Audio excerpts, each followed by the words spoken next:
लगाण वर्षे धोई होईगला कखारु चाष टन टन कखारु पानी रे पची बिलरे नष्ट होउछि।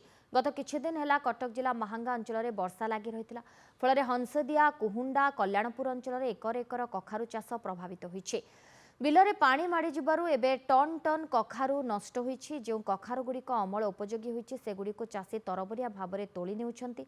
हेले एभली स्थिति देखि व्यवसायी भी मुह मोड़ुछन्ति। साग माछ दर में क्विंटाल क्विंटाल कखारु बोही नेउछन्ति।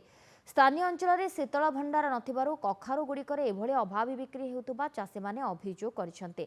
स्थानीय अंचल में शीतल भंडारटे निर्माण करने को सरकार को अनुरोध करिसेंति चाषी। दिनिया वर्षा आ बेपारी मानकर दयात्मक आम फसल सब नष्ट होउछि।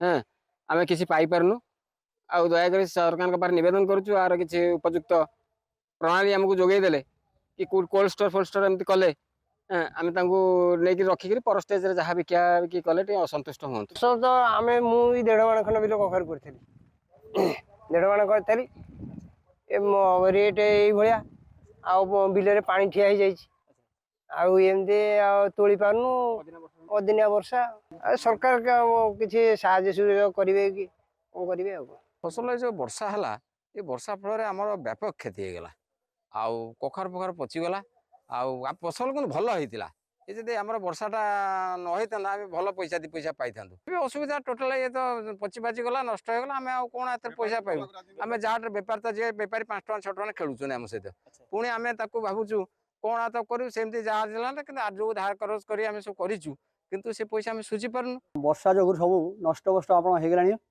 आम चाषी को लोन कर सब करूँ अपने वर्षा जो बेपारी मैंने भी आसुना जो मैंने आसुँच से भी खेलुं 500 टका क्विंटाल 600 टका क्विंटाल एमती आम खेलुं आम कि न आसरा पाई यही आश्रम पड़ी जिन पड़ रही सब आ